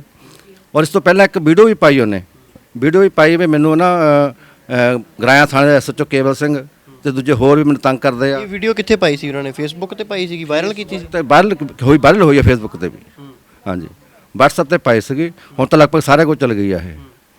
ਪਰ ਉਹ ਇੰਨਾ ਜਾਣੇ ਡਰ ਚੁੱਕਿਆ ਸੀ, ਉਹਨੂੰ ਡਰਾਇਆ ਗਿਆ ਸੀਗਾ ਬਈ ਉਹ ਜਿਹੜੀ ਇਸ ਤੱਕ ਉਹਨੇ ਪਹੁੰਚ ਕੀਤੀ ਆ। ਇਹ ਦੇਖੋ, ਇਸ ਪੂਰੇ ਮਾਮਲੇ ਦੇ ਵਿੱਚ ਮੈਂ ਅੱਗੇ ਵੀ ਜਾਣੂੰਗਾ। ਮਾਮਲੇ ਦੇ ਵਿੱਚ ਇੱਕ ਨਵੀਂ ਗੱਲ ਸਾਹਮਣੇ ਆਈ ਹੈ ਵੀ ਦੀਪਕ ਦੇ ਵੱਲੋਂ ਕੁਝ ਦਿਨ ਪਹਿਲਾਂ ਇੱਕ ਵੀਡੀਓ ਸੋਸ਼ਲ ਮੀਡੀਆ ਤੇ ਵਾਇਰਲ ਕੀਤੀ ਗਈ ਸੀ, ਜਿਸ ਵਿੱਚ ਉਸਨੇ ਸਾਫ਼ ਤੌਰ ਦੇ ਉੱਤੇ ਇਹ ਗੰਭੀਰ ਇਲਜ਼ਾਮ ਲਗਾਏ ਸੀਗੇ ਪੰਜਾਬ ਪੁਲਿਸ ਦੇ ਕੁਝ ਮੁਲਾਜ਼ਮਾਂ ਤੇ ਕੁਝ ਅਫਸਰਾਂ ਦੇ ਉੱਤੇ ਵੀ ਮੇਰੀ ਪਤਨੀ ਦੇ ਕਹਿਣ ਦੇ ਉੱਤੇ ਮੈਨੂੰ ਇਹ ਪੁਲਿਸ ਮੁਲਾਜ਼ਮ ਤੰਗ ਪਰੇਸ਼ਾਨ ਕਰ ਰਹੇ ਨੇ ਔਰ ਮੈਂ ਲਗਾਤਾਰ ਇਹ ਪਰੇਸ਼ਾਨੀ ਚੱਲ ਰਿਹਾ ਔਰ ਮਦਦ ਦੀ ਗੁਹਾਰ ਪ੍ਰਸ਼ਾਸਨ ਤੋਂ ਲਗਾਈ ਸੀ।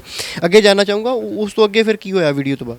ਉਸ ਤੋਂ ਅੱਗੇ ਫਿਰ ਉਹ ਰੱਖੜੀਆਂ ਤੋਂ ਆਇਆ, ਜਦੋਂ ਇੱਥੇ ਰੱਖੜੀਆਂ ਬਣਾ ਕੇ ਗਿਆ ਨਾ, ਕਿਉਂਕਿ ਉਹ ਬਰਦਾਸ਼ਤ ਨਹੀਂ ਸੀ ਕਰਦੇ ਵੀ ਤੂੰ ਆਪਣੇ ਮਾਪਿਆਂ ਨੂੰ ਮਿਲ। ਜੋ ਇੱਥੋਂ ਹੋ ਕੇ ਗਿਆ ਨਾ, ਉਹਨੇ ਫਿਰ ਸ਼ਿਕਾਇਤ ਕੀਤੀ ਪੁਲਿਸ ਦੇ ਕੋਲ, ਰੁੜਕੇ ਚੌਂਕੀ ਦੇ ਵਿੱਚ ਰਖਾਇਆ, ਰਾਤ ਰਖਾਇਆ ਉਹਨੂੰ ਉੱਥੇ, ਰੁੜਕੇ ਚੌਂਕੀ ਦੀ ਰਾਤ ਰਖਾਇਆ ਉੱਥੇ।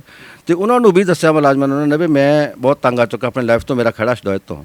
ਪਰ ਉਹ ਇੰਨੀ ਮੂੰਹ ਜ਼ੋਰ ਜਨਾਨੀ ਸੀ, ਉਹਨੇ ਕਿਸੇ ਦੀ ਗੱਲ ਨਹੀਂ ਸੁਣੀ ਔਰ ਅੰਤ ਇਹਦੀ ਜਾਨ ਲੈ ਕੇ ਕੀਤਾ ਉਹਦਾ। ਸਾਡੀ ਇਹ ਮੰਗਿਆ ਪਰਿਵਾਰ ਵੱਲੋਂ ਬਈ ਉਹਨੂੰ ਜਿੰਨੀ ਵੱਧ ਤੋਂ ਵੱਧ ਸਜ਼ਾ ਹੋਵੇ, ਫਾਂਸੀ ਦੀ ਸਜ਼ਾ ਉਹਨਾਂ ਨੂੰ ਹੋਣੀ ਚਾਹੀਦੀ ਆ। ਇੱਕ ਮਾਂ ਦਾ ਇਕਲੌਤਾ ਬੇਟਾ, ਤਿੰਨਾਂ ਪਿੰਡ ਦਾ ਇਕਲੌਤਾ ਭਾਈ ਔਰ 7 ਮਾਮੇ ਦਾ ਇੱਕ ਭਾਂਜਾ, ਜਿਹਨੂੰ ਉਹਨੇ ਮੌਤ ਦੇ ਘਾਟ ਉਤਾਰਿਆ। ਸਾਡੇ ਪਰਿਵਾਰ ਦੀ ਮੰਗ ਆ ਔਰ ਕਾਨੂੰਨ ਦੇ ਮੁਤਾਬਕ ਉਹਨੂੰ ਫਾਂਸੀ ਸਜ਼ਾ ਮਿਲਣੀ ਚਾਹੀਦੀ ਹੈ, ਤੋਂ ਘੱਟ ਸਾਡੀ ਕੋਈ ਡਿਮਾਂਡ ਨਹੀਂ ਹੈ। ਅੱਛਾ, ਜਦੋਂ ਦੀਪਕ ਨੇ ਪਹਿਲਾਂ ਵੀਡੀਓ ਵਾਇਰਲ ਕੀਤਾ ਸੀਗਾ, ਉਸ ਤੋਂ ਬਾਅਦ ਇਸ ਪਰਿਵਾਰ ਦੇ ਵੱਲੋਂ, ਦੀਪਕ ਦੇ ਮਾਤਾ ਪਿਤਾ ਜਾਂ ਤੁਹਾਡੇ ਵੱਲੋਂ ਜਾਂ ਕਿਸੇ ਪਰਿਵਾਰਕ ਮੈਂਬਰ ਦੇ ਵੱਲੋਂ ਉਸ ਵੀਡੀਓ ਦੇ ਬਿਹਾਫ ਦੇ ਉੱਤੇ ਕੋਈ ਕਾਰਵਾਈ ਕਰਨ ਦੀ ਕੋਸ਼ਿਸ਼ ਕੀਤੀ ਜਾਂ ਦੀਪਕ ਦੇ ਨਾਲ ਕੋਈ ਗੱਲ ਹੋਈ ਸੀਗੀ ਵੀ ਇਹ ਤੇਰੀ ਆਪਾਂ ਦੁੱਖ ਸਮਝਿਆ ਵੀ ਆਪਾਂ ਚੱਲਦੇ ਹਾਂ ਥਾਣੇ, ਆਪਾਂ ਤੇਰੀ ਮਦਦ ਕਰਦੇ ਹਾਂ ਜਾਂ ਇਸ ਮਸਲੇ ਨੂੰ ਸੁਲਝਾਉਂਦੇ ਹਾਂ ਦੋਨਾਂ ਧਿਰਾਂ ਨੂੰ ਬਿਠਾ ਕੇ? ਕੋਈ ਇਦਾਂ ਦੀ ਗੱਲ ਹੋਈ ਸੀ ਉਸ ਤੋਂ ਬਾਅਦ? ਇਹ ਉਹਨੇ ਸੰਪਰਕ ਕਰਨ ਦੀ ਕੋਸ਼ਿਸ਼ ਨਹੀਂ ਸਾਡੇ ਨਾਲ ਕੀਤੀ ਹੈ ਨਾ। ਅਸੀਂ ਸੋਚਿਆ ਵੀ ਸ਼ਾਇਦ ਮਾਮਲਾ ਪੈਚਅਪ ਹੋ ਗਿਆ ਹੋਊਗਾ, ਪਰ ਇਹ ਸਾਨੂੰ ਉਸ ਦਿਨ ਹੀ ਪਤਾ ਲੱਗਾ ਵੀ ਸਾਨੂੰ ਲੱਗਦਾ ਵੀ ਸਾਡਾ ਮੁੰਡਾ ਜਿਹੜਾ ਆ ਇਦਾਂ ਨਹੀਂ ਕਰ ਸਕਦਾ, ਇਦਾਂ ਨਹੀਂ ਕਰ ਸਕਦਾ ਉਹ। ਪਰ ਬਹੁਤ ਮਾੜੀ ਘਟਨਾ ਹੋਈ ਹੈ ਸਾਡੇ ਨਾਲ ਜੀ। ਹਾਂ। ਅੱਛਾ ਬਾਪੂ ਜੀ, ਤੁਹਾਡੇ ਨਾਲ ਕਦੀ ਫੋਨ ਆਉਂਦਾ ਸੀਗਾ? ਕਦੀ ਫੋਨ ਦੇ ਉੱਤੇ ਗੱਲ ਦੀਪਕ ਦੀ ਹੁੰਦੀ ਸੀਗੀ? ਦੀਪਕ ਨੇ ਕਦੀ ਮਦਦ ਦੀ ਗੁਹਾਰ ਲਗਾਈ ਆਪਣੇ ਪਿਤਾ ਤੋਂ? ਮੈਨੂੰ ਨਹੀਂ ਫੋਨ ਆਏ, ਕੋਈ ਫੋਨ ਨਹੀਂ ਆਇਆ ਮੈਨੂੰ, ਨਾ ਕੋਈ। ਕਿੰਨੇ ਚਿਰ ਤੋਂ ਏਸੀਆਂ ਦਾ ਰੈਫਰੀਜਰੇਟਰ ਜਿੱਦਾਂ ਦੱਸ ਦਿਓ ਕੰਮ ਕਰਦਾ ਸੀਗਾ? ਕੰਮਕਾਰ ਸਹੀ ਚੱਲ ਰਿਹਾ ਸੀ ਉਹਦਾ? ਇਦਾਂ ਦੀ ਤਾਂ ਕੋਈ ਪਰੇਸ਼ਾਨੀ ਨਹੀਂ ਸੀ? ਕੰਮ ਕਾਰ ਸਹੀ ਸੀਗਾ ਜੀ, ਕਾਰੀਗਰ ਸੀ ਕੰਮ ਦਾ, ਕੰਮ ਤਾਂ ਚੱਲ ਕਰਦਾ ਸੀ ਉਹ। ਲੇਕਿਨ ਉਹ ਸਰ ਮਨ ਦੀ ਗੱਲ ਕਿਸੇ ਨੇ ਦੱਸੀ ਨਹੀਂ। ਜਿਹੜਾ ਮਨ 'ਚ ਦੁੱਖ ਸੀਗਾ ਨਾ, ਕਿਸੇ ਨੇ ਸ਼ੇਅਰ ਨਹੀਂ ਕੀਤਾ, ਕਿਸੇ ਨੇ ਦੱਸਿਆ ਨਹੀਂ, ਮਨ 'ਚ ਲੈ ਗਿਆ। ਮੈਂ ਪੁੱਛਿਆ ਵੀ ਕਈ ਵਾਰੀ ਉਹਨੂੰ, ਮੈਂ ਕਾਕਾ ਤੂੰ ਮੈਨੂੰ ਦੁਖੀ ਲੱਗਦਾ, ਦੱਸਦਾ ਸੀ ਮਨ ਦੀ ਗੱਲ ਦੱਸ ਆਪਣੀ। ਉਹ ਡਰਦਾ ਸੀ ਵੀ ਮੈਂ ਆਪਣੇ ਆਪ ਵਿਆਹ ਕਰਾਇਆ ਸੀ, ਤਾਂ ਮੈਂ ਲਵ ਮੈਰਿਜ ਕਰਾਈ ਸੀ, ਇਸ ਚੀਜ਼ ਤੋਂ ਡਰਦਾ ਵੀ ਸੀਗਾ ਵੀ ਮੈਂ ਆਪਣੇ ਆਪ ਫੈਸਲਾ ਲਿਆ ਸੀ, ਵੀ ਮੈਂ ਆਪਣੇ ਆਪ ਫੈਸਲਾ ਲਿਆ। ਮੈਂ ਮਾਂ ਪਿਓ ਦੀ ਵੀ ਨਹੀਂ ਮੰਨੀ, ਮਾਂ ਪਿਓ ਨੂੰ ਮਜਬੂਰ ਹੋ ਕੇ ਸਹਿਮਤ ਹੋਣਾ ਪਿਆ। ਲੇਕਿਨ ਮੈਨੂੰ ਫੋਨ ਤੇ ਮੇਰੇ ਨਾਲ ਕੋਈ ਗੱਲ ਨਹੀਂ ਸੀ ਕਰਦਾ ਕਦੀ। ਅੱਛਾ, ਜਦੋਂ ਉਹਨੇ ਘਰੇ ਆ ਕੇ ਦੱਸਿਆ ਸੀਗਾ ਵੀ ਮੈਂ ਲਵ ਮੈਰਿਜ ਕਰਵਾਉਣੀ ਹੈ ਇਸ ਕੁੜੀ ਦੇ ਨਾਲ, ਉਦੋਂ ਕੀ ਰਿਐਕਸ਼ਨ ਸੀਗਾ ਪਰਿਵਾਰ ਦਾ, ਇੱਧਰੋਂ ਵੀ ਤੇ ਉੱਧਰੋਂ ਵੀ? ਆਰਾਮ ਨਾਲ ਮੰਨ ਗਏ ਸੀ ਦੋਨੋਂ ਪਰਿਵਾਰ ਜਾਂ ਕੁਝ ਦੇਰ ਉਹਦੇ ਵਿੱਚ ਸਮਾਂ ਪਿਆ ਸੀ ਜਾਂ ਮਨਾਉਣੇ ਪਏ ਸੀਗੇ? ਨਹੀਂ ਸਰ, ਮੈਂ ਨਹੀਂ ਸੀ ਮੰਨਦਾ। ਮੈਂ ਇਸ ਕਰਕੇ ਨਹੀਂ ਮੰਨਦਾ ਵੀ ਇਹ ਜਿਹੜੀ ਆ ਜਨਾਨੀ, ਇਹ ਮੌਤ ਹੋਆ ਸਾਡੇ ਮੁੰਡੇ ਦੀ। ਕਹਿੰਦਾ ਮੈਂ ਗੱਡੀ ਠਲਾ ਜਾਣਾ। ਮੈਂ ਕਿਹਾ ਜਾ ਤੂੰ ਕਿਸੇ ਮਰਜ਼ੀ ਜਾ, ਮੈਂ ਨਹੀਂ ਜਾਣਾ ਤੈਨੂੰ ਵਿਆਹੁਣ। ਲੇਕਿਨ ਸਰ ਸਾਡੀ ਇਹ ਦੀ ਮੰਨੀ ਨਹੀਂ ਹੋਣ, ਨਾ ਕਿ ਸਾਡੀ, ਨਾ ਰਿਸ਼ਤੇਦਾਰਾਂ ਦੀ, ਨਾ ਆਪਣੇ ਚਾਚੇ ਤਾਇਆਂ ਦੀ, ਨਾ ਕਿਸੇ ਹੋਰ ਸਾਡੇ ਸ਼ਰੀਕੇ ਸੰਪਰਕ ਜਿਹੜੇ ਬੰਦੇ ਆ ਉਹ ਕਿਸੇ ਦੀ ਨਹੀਂ ਮੰਨੀ। ਉਹ ਆਪਣੀ ਮਰਜ਼ੀ ਕੀਤੀ, ਆਪਣੀ ਵਿਆਹ ਦਾ ਤਰੀਕ ਸਾਨੂੰ ਦੇ ਦਿੱਤੀ। ਅੱਛਾ, ਤਾਂ ਉਹਨੇ ਤੁਹਾਨੂੰ ਆਪ ਦੱਸਿਆ ਵੀ ਮੈਂ ਵਿਆਹ ਕਰਾਉਣਾ, ਇੰਨੀ ਤਰੀਕ ਨੂੰ ਕਰਾਉਣਾ, ਵੀ ਤੁਸੀਂ ਤਿਆਰ ਹੋ ਜਾਓ? ਸਾਨੂੰ ਸਰ ਮਜਬੂਰ ਹੋ ਕੇ ਇਹ ਸ਼ਾਦੀ ਕਰਨੀ ਪਈ। ਲੇਕਿਨ ਉਹ ਜਿਹੜੀ ਸਾਡਾ ਮੁੰਡਾ ਉਧਰ ਮੌਤ ਵਿਆਹ ਲਿਆ, ਹੁਣ ਹੀ ਵਿਆਹ ਲਿਆ। ਕਹਿਣ ਉਧਰੋਂ ਤਰਾਈ ਸੀਗਾ ਵਿਆਹ ਦੇ ਉੱਤੇ, ਜਿਹੜੀ ਸਲਮਾ ਦੇ ਘਰ ਦੇ ਸੀਗੇ ਉਹਨਾਂ ਨੂੰ ਕੋਈ ਤਰਾਜ ਨਹੀਂ। ਉਹ ਕਹਿੰਦੀ ਮੈਂ ਵਿਆਹ ਹੀ ਇਹਨਾਂ ਕਰਾਉਣਾ, ਮਰ ਜਾਣਾ। ਉਹ ਵੀ ਕਹਿੰਦੀ ਸੀ ਮਰ ਜਾਣਾ, ਵੀ ਮਰ ਜਾਣਾ। ਜਦੋਂ ਨਾਲੇ ਮਰਦੀ ਫੇਰ ਸੀ ਸਾਡੇ ਮੁੰਡੇ ਦੇ ਸਰ। ਜੇ ਗੱਲ ਤਾਂ ਵੀ ਜੇ ਉਹ ਮਰਿਆ ਤੂੰ ਹੀ ਮਰ ਜਾ। ਕਮਾਈ ਕਰਦਾ ਸੀਗਾ, ਉਹ ਦਿੰਦਾ ਸੀਗਾ, ਪਿੱਛੇ ਹੀ ਸਾਰ ਲੈਂਦਾ ਸੀ ਆਪਣੇ ਪਰਿਵਾਰ ਦੀ, ਭੈਣਾਂ ਦੀ, ਮਾਂ ਪਿਓ ਦੀ, ਤੁਹਾਡੀ ਸਾਰ ਲੈਂਦਾ ਸੀਗਾ? ਕੁਛ ਹਿੱਸਾ ਦਿੰਦਾ ਸੀ ਕਮਾਈ ਦੇ ਵਿੱਚੋਂ ਵੀ ਮਾਂ ਪਿਓ ਦਾ ਵੀ ਮੈਂ ਗੁਜ਼ਾਰਾ ਚਲਾਉਣਾ? ਹਾਂਜੀ, ਮਦਦ ਕਰਦਾ ਸੀ ਸਾਡੀ ਵਿੱਚ, ਕਿਤੇ ਕਿਤੇ ਸਾਨੂੰ ਦਿੰਦਾ ਸੀ ਮਾਇਆ, ਮਦਦ ਕਰਦਾ ਸੀਗਾ। ਉਹਨੂੰ ਇੰਨਾ ਪਤਾ ਸੀ ਮੈਂ ਆਪਣੇ ਮਾਂ ਪਿਓ ਦੀ ਮਦਦ ਕਰਨੀ ਚਾਹੇ ਲੱਗ ਰਹਿੰਦਾ। ਹਾਂਜੀ ਹਾਂਜੀ। ਤਾਂ ਲੱਗਦਾ ਵੀ ਇਹ ਜਿਹੜੇ ਜਿਸ ਤਰੀਕੇ ਦੇ ਨਾਲ ਹੁਣ ਲਵ ਮੈਰਿਜ ਕਰਵਾਈ ਉਹੀ ਭਾਰੂ ਪੈ ਗਈ, ਸਾਰਾ ਸਿਸਟਮ ਖਰਾਬ ਹੋ ਗਿਆ ਪੂਰਾ। ਤੀਵੀਂ ਆਦਮੀ ਨੇ ਆਪਸੀ ਬਣੀ ਨਹੀਂ ਜੀ, ਕੁੱਟਮਾਰ ਲੜਾਈ ਝਗੜਾ ਇੱਥੇ ਵੀ ਰਹਿੰਦਾ ਸੀ ਤੇ ਉੱਥੇ ਵੀ ਰਹਿੰਦਾ ਸੀ, ਲੇਕਿਨ ਉਹ ਇਹਨੂੰ ਡਰਾਉਂਦੀ ਸੀ, ਟੌਰਚਰ ਕਰਦੀ ਸੀ, ਕੁੱਟਮਾਰ ਕਰਦੀ ਸੀ ਸਾਡੇ ਮੁੰਡੇ ਨੂੰ, ਲੇਕਿਨ ਮੁੰਡੇ ਨੇ ਮਜਬੂਰ ਹੋ ਕੇ ਕਿਸੇ ਦੁੱਖ ਦੱਸਿਆ ਨਹੀਂ, ਆਪਣਾ ਦੁੱਖ ਜਿਹੜਾ ਆਪਣੇ ਨਾਲ ਹੀ ਲੈ ਗਿਆ, ਮਨ ਦੀਆਂ ਮਨ 'ਚ ਹੀ ਰਹਿ ਗਈ, ਕਿਸੇ ਨੇ ਉਹਨੂੰ ਗੱਲ ਨਹੀਂ ਕੀਤੀ। ਜੇ ਗੱਲ ਕਰਦਾ ਤਾਂ ਚਲੋ ਕਿਸੇ ਵੀ ਮਸਲੇ ਦਾ ਹੱਲ ਹੈਗਾ, ਜੇ ਆਪਾਂ ਕੋਈ ਦੱਸਾਂਗੇ ਕਿਸੇ ਨੂੰ। ਅੱਛਾ, ਪੁਲਿਸ ਦੇ ਵੱਲੋਂ ਕੀ ਰਵੱਈਆ, ਕਿਸ ਤਰੀਕੇ ਦੀ ਕਾਰਵਾਈ ਕੀਤੀ? ਉੱਥੇ ਦਰਖਾਸਤ ਤੁਸੀਂ ਦਿੱਤੀ ਹੈ, ਕੀ ਐਕਸ਼ਨ ਲਿਆ ਪੁਲਿਸ ਦੇ ਵੱਲੋਂ ਹੁਣ ਤੱਕ? ਪੁਲਿਸ ਨੇ ਜੀ ਉਹ ਤਿੰਨਾਂ ਤੇ ਕੇਸ ਦਰਜ ਕੀਤਾ। ਕਿਹੜੀਆਂ ਧਾਰਾਵਾਂ ਤੇ? 306 ਧਾਰਾਂ ਦੱਸਦੇ ਸੀ ਸਾਨੂੰ ਉਹ, ਤੇ ਬਾਕੀ ਕਹਿੰਦੇ ਸੀ ਵੀ ਯਾਰ ਪੋਸਟਮਾਰਟਮ ਰਿਪੋਰਟ ਆਉਣੀ ਆ, ਉਸ ਤੋਂ ਬਾਅਦ ਧਾਰਾ ਬਦਲ ਵੀ ਸਕਦੀ ਆ। ਦੀਪਕ ਦੇ ਹੋਰ ਪਰਿਵਾਰਕ ਮੈਂਬਰ ਵੀ ਸਾਡੇ ਨਾਲ ਨੇ, ਇੱਥੇ ਪਰਿਵਾਰਕ ਮੈਂਬਰਾਂ ਨਾਲ ਗੱਲਬਾਤ ਕਰਾਂਗੇ। ਇੱਥੇ ਜ਼ਿਲ੍ਹਾ ਪ੍ਰੀਸ਼ਦ ਮੈਂਬਰ ਵੀ ਪਹੁੰਚੇ ਹੋਏ ਨੇ ਪਰਿਵਾਰ ਦੇ ਨਾਲ ਦੁੱਖ ਸਾਂਝਾ ਕਰਨ ਦੇ ਲਈ, ਪਰਿਵਾਰਕ ਮੈਂਬਰ ਹੀ ਨੇ, ਉਹਨਾਂ ਨਾਲ ਵੀ ਗੱਲਬਾਤ ਕਰਾਂਗੇ। ਸਰ, ਤੁਹਾਡੇ ਤੋਂ ਜਾਣਨਾ ਚਾਹੂੰਗਾ, ਦੀਪਕ ਦੀ ਗੱਲ ਤੁਹਾਡੇ ਨਾਲ ਕਦੋਂ ਹੋਈ ਸੀ, ਆਖਰੀ ਵਾਰ ਕਦੋਂ ਮਿਲਿਆ ਸੀ? ਸਾਨੂੰ ਵੀ ਰੱਖੜੀਆਂ ਤੋਂ ਪਹਿਲਾਂ ਹੀ ਮਿਲਿਆ। ਆ ਤਾਂ ਉਧਰ ਤਾਂ ਅਸੀਂ 6 ਵਜੇ ਦੇਖਿਆ ਜੀ, ਸਾਨੂੰ ਬੁਲਾ ਕੇ ਲੰਘ ਕੇ ਗਿਆ। ਮੈਂ ਕਿਹਾ ਦੀਪਕ ਕੀ ਹਾਲ ਆ? ਕਹਿੰਦਾ ਠੀਕ ਹੈ ਚਾਚਾ, ਬਹੁਤ ਵਧੀਆ। ਮੈਂ ਕਿਹਾ ਪੁੱਤ ਘਰ ਨੂੰ ਆਇਆ, ਚਾਹ ਚੂ ਪੀ? ਨਹੀਂ, ਕਹਿੰਦਾ ਮੈਨੂੰ ਕਾਹਲੀ ਆ, ਮੈਂ ਜਾਣਾ ਆ। ਤੇ ਇਸ ਕਰਕੇ ਸਾਨੂੰ ਯਕੀਨ ਨਹੀਂ, ਉਹਦਾ ਮੁੰਡਾ ਸੁਸਾਈਡ ਆਪ ਨਹੀਂ ਕਰ ਸਕਦਾ, ਉਹਨੂੰ ਮਾਰਿਆ ਗਿਆ ਸਰ, ਕਿ ਉਹ ਐਡਾ ਹੌਸਲਾ ਨਹੀਂ ਲੈ ਸਕਦਾ, ਉਹ ਸਾਨੂੰ ਪਤਾ। ਕਦੇ ਚਾਚੇ ਭਤੀਜੇ ਦਾ ਪਿਆਰ ਬੜਾ ਹੁੰਦਾ ਹੈ, ਕਦੀ ਭਤੀਜੇ ਨੇ ਚਾਚੇ ਦੇ ਨਾਲ ਕਦੇ ਕੋਈ ਦੁੱਖ ਸਾਂਝਾ ਕੀਤਾ? ਪਿਆਰ ਹੈਗਾ ਹੀ ਬਹੁਤ ਆ ਸਰ ਉਹਦਾ, ਸਾਰੇ ਪਿੰਡ ਨੇ ਪਿਆਰ ਸੀ, ਸਾਰਾ ਪਿੰਡ ਸਰ ਉਹਦੇ ਲਈ ਜਾਨ ਦੇਣ ਨੂੰ ਤਿਆਰ ਆ, ਸਾਰੇ ਪਿੰਡ ਨੇ ਉਹਦਾ ਪਿਆਰ ਸੀ। ਜੇ ਕਿਸੇ ਦਾ ਏਸੀ ਖਰਾਬ ਹੋ ਗਿਆ ਜਾਂ ਕਿਸੇ ਦੀ ਫ੍ਰਿਜ ਖਰਾਬ ਹੋ ਗਈ, ਸਰ 2 ਮਿੰਟ ਤੋਂ ਪਹਿਲਾਂ ਜਾਂਦਾ ਹੈ। ਜਣੇ ਇੰਨਾ ਚੰਗਾ ਮੁੰਡਾ ਸੀਗਾ, ਬਹੁਤ ਨਾਈਸ ਮੁੰਡਾ ਸੀ ਸਰ, ਪਰ ਜਾਨ ਲੈ ਲਈ ਉਹਦੇ ਸਹੁਰਿਆਂ ਨੇ ਉਹਦੀ। ਸਾਨੂੰ ਦੁੱਖ ਇਸ ਗੱਲ ਦਾ ਸਰ ਜੀ, ਬਹੁਤ ਜ਼ਿਆਦਾ ਦੁੱਖ ਹੈ ਉਹਦਾ। ਇਹ ਤੁਹਾਨੂੰ ਦੱਸ ਨਹੀਂ ਸਕਦੇ, ਜਦੋਂ ਪੋਸਟਮਾਰਟਮ ਲਈ ਉਹਦੇ ਕੱਪੜੇ ਲਏ ਤਾਂ ਹੀ ਨਿਕਲਦੀਆਂ ਸੀ ਸਾਡੀਆਂ, ਬਸ ਸਾਰੀ ਇੰਨਾ ਕੀ ਬੋਲ ਹੁੰਦਾ ਸਾਡੇ ਤੋਂ। ਸੋ ਦੁੱਖ ਹੰਝੂਆਂ ਦੇ ਵਿੱਚ ਵਹਿ ਰਿਹਾ ਹੈ। ਇਹ ਹਾਲਾਤ ਇਦਾਂ ਦੇ ਨੇ, ਨਾਜ਼ੁਕ ਹਾਲਾਤ ਨੇ। ਇੱਕ ਪਾਸੇ ਪੁੱਤ ਗਿਆ ਤਾਂ ਦੂਜੇ ਪਾਸੇ ਇਨਸਾਫ ਦੀ ਉਡੀਕ ਹੈ। ਕਹਿੰਦੇ ਪੋਸਟਮਾਰਟਮ ਤੋਂ ਬਾਅਦ ਪਤਾ ਲੱਗੇਗਾ ਵੀ ਉਸ ਨੇ ਸੁਸਾਈਡ ਕੀਤਾ ਸੀ ਜਾਂ ਉਸ ਦਾ ਕਤਲ ਕੀਤਾ ਗਿਆ ਹੈ।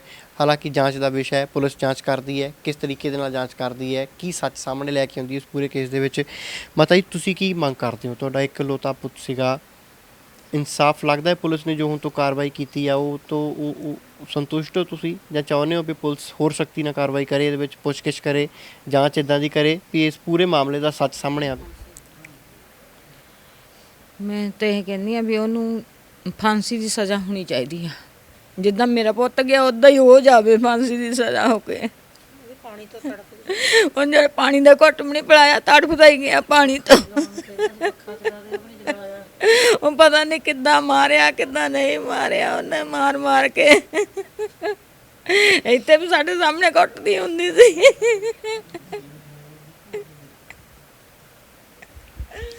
ਮਾਂ ਦਾ ਦਰਦ ਹੈ। ਬਹੁਤ ਸਾਰੀਆਂ ਗੱਲਾਂ ਇੱਦਾਂ ਦੀਆਂ ਸਾਹਮਣੇ ਆ ਰਹੀਆਂ ਨੇ ਜਿਹੜਾ ਸ਼ਾਇਦ ਮੈਨੂੰ ਲੱਗਦਾ ਇਨਸਾਨੀਅਤ ਦੇ ਉੱਤੇ ਵੀ ਵੱਡੇ ਸਵਾਲ ਖੜੇ ਕਰਦਾ ਹੈ ਵੀ ਇੱਕ ਇਨਸਾਨ ਜੇ ਕੋਈ ਤੜਪ ਰਿਹਾ ਤਾਂ ਉਸਦੇ ਮੂੰਹ ਦੇ ਵਿੱਚ ਪਾਣੀ ਪਿਲਾਉਣਾ ਹਰ ਇਨਸਾਨ ਆਪਣਾ ਫਰਜ਼ ਸਮਝਦਾ, ਪਰ ਉਹ ਉਸਦੀ ਧਰਮ ਪਤਨੀ ਸੀ ਜਿਸ ਦੇ ਉੱਤੇ ਗੰਭੀਰ ਇਲਜ਼ਾਮ ਲੱਗ ਰਹੇ ਨੇ ਵੀ ਉਸਨੇ ਆਪਣੇ ਪਤੀ ਨੂੰ, ਤੜਪਦੇ ਪਤੀ ਨੂੰ ਪਾਣੀ ਤੱਕ ਵੀ ਨਹੀਂ ਪਿਲਾਇਆ। ਇਹ ਵੀ ਪਤਾ ਲੱਗ ਰਿਹਾ ਹੈ, ਕਹਿੰਦੇ ਪੱਖਾ ਚਲਾਉਣ ਦੇ ਲਈ ਕਹਿੰਦਾ ਸੀ ਜਦੋਂ ਉਹ ਤੜਪਦਾ ਸੀਗਾ ਤਾਂ ਪੱਖਾ ਵੀ ਨਹੀਂ ਚਲਾਉਣ ਦਿੱਤਾ, ਪੱਖਾ ਚਲਾਇਆ ਨਹੀਂ, ਵੀ ਨਹੀਂ ਚਲਾਉਣ ਦਿੱਤਾ, ਪਾਣੀ ਵੀ ਨਹੀਂ ਦਿੱਤਾ ਉਹਨੂੰ, ਉਹ ਚਪੇੜਾਂ ਮਾਰੀਆਂ, ਉਹਦੇ ਗਾਲਾਂ ਖਰਾਬ ਦਿਆ, ਪਾਣੀ ਨਹੀਂ ਦੇਣਾ ਤੈਨੂੰ ਸਜ਼ਾ, ਤੈਨੂੰ ਇਹੀ ਤੈਨੂੰ ਮਾਰਨਾ ਹੈ ਤੈਨੂੰ। ਇਹ ਲੇਡੀਜ਼ ਦੱਸ ਰਹੇ ਜਿਹੜੇ ਮੌਕੇ 'ਤੇ ਵਿਟਨੈਸ ਹੈ ਉੱਥੇ। ਜਦੋਂ ਤੁਸੀਂ ਸਾਰਾ ਪਰਿਵਾਰ ਉੱਥੇ ਗਿਆ, ਤੁਸੀਂ ਦੀਪਕ ਦੇ ਘਰੇ ਗਏ ਸੀ ਜਾਂ ਹਸਪੀਟਲ ਗਏ ਸੀਗੇ? ਕਿੱਥੇ ਦੇਖਿਆ ਦੀਪਕ ਨੂੰ ਜਦੋਂ ਇਸ ਹਾਲਤ ਦੇ ਵਿੱਚ? ਦੀਪਕ ਦੇ ਅਸੀਂ ਉੱਥੇ ਗਏ ਸੀਗੇ, ਰੁੜ ਕੇ ਗਏ ਸੀਗੇ। ਪਹਿਲਾਂ ਇਹ ਉੱਥੇ ਗਾਂਧੀ ਹਸਪੀਟਲ ਗਏ ਸੀ, ਪਰ ਉੱਥੇ ਅਸੀਂ ਸਵੇਰ ਨੂੰ ਗਏ ਸੀ, ਜਿੱਦਾਂ ਡੈਡ ਬੋਡੀ ਇੱਥੇ ਰੱਖਤੀ ਸੀ ਸਿਵਲ ਹਸਪੀਟਲ ਮੋਰਚਰੀ ਰੱਖਤੀ ਸੀਗੀ। ਉੱਥੇ ਜਦੋਂ ਗਿਆ, ਉੱਥੇ ਜਾ ਕੇ ਸਾਨੂੰ ਇਹਨਾਂ ਗੱਲਾਂ ਦਾ ਪਤਾ ਲੱਗਾ। ਸਾਡੇ ਪਹਿਲਾਂ ਸਮਝ ਨਹੀਂ ਸੀ ਆਉਂਦੀ ਵੀ ਇਹ ਮੌਤ ਹੋ ਨਹੀਂ ਸਕਦੀ, ਇਹ ਕਿੱਥੇ ਗਈ ਆ ਮੌਤ, ਇਹ ਪ੍ਰੀ ਪਲਾਨ ਪ੍ਰੋਗਰਾਮ ਆ ਇਹ ਸਾਰਾ ਹੀ। ਉਹਦੇ ਮੁਤਾਬਕ ਅਸੀਂ ਜੋ ਤਹਿਕੀਕਾਤ ਕੀਤੀ, ਪੁੱਛ ਪੜਤਾਲ ਕੀਤੀ, ਤਾਂ ਇਹ ਗੱਲ ਸਾਹਮਣੇ ਆਈ ਵੀ ਇਹ ਮੌਤ ਆਪ ਨਹੀਂ ਆਈ, ਇਹਨੂੰ ਮਾਰਿਆ ਗਿਆ। ਇਹਦੀ ਕਾਤਲ ਇਹਦੇ ਘਰ ਵਾਲੀ ਆ, ਇਹਦੀ ਸੱਸ ਆ, ਇਹਦਾ ਸਹੁਰਾ ਆ। ਬਾਪੂ ਜੀ ਆਖਰੀ ਸਵਾਲ ਹੈ ਤੁਹਾਡੇ ਤੋਂ, ਕੀ ਮੰਗ ਕਰਦੇ ਹੋ? ਜੋ ਪੁਲਿਸ ਨੇ ਹੁਣ ਤੱਕ ਕਾਰਵਾਈ ਕੀਤੀ ਹੈ, ਸੰਤੁਸ਼ਟ ਹੋ ਉਸ ਕਾਰਵਾਈ ਤੋਂ ਜਾਂ ਕਿ ਹੋਰ ਸਖਤ ਕਾਰਵਾਈ ਚਾਹੁੰਦੇ ਹੋ? ਇੱਕ ਜਾਂਚ ਚਾਹੁੰਦੇ ਹੋ ਵੀ ਇਹ ਸਹੀ ਸਾਫ਼ ਸੁਥਰੀ ਜਾਂਚ ਹੋਵੇ, ਨਿਰਪੱਖ ਜਾਂਚ ਹੋਵੇ ਔਰ ਪੂਰਾ ਜੋ ਸੱਚ ਹੈ ਇਸ ਪੂਰੇ ਮਾਮਲੇ ਦੇ ਵਿੱਚ ਉਹ ਸਾਹਮਣੇ ਆਵੇ?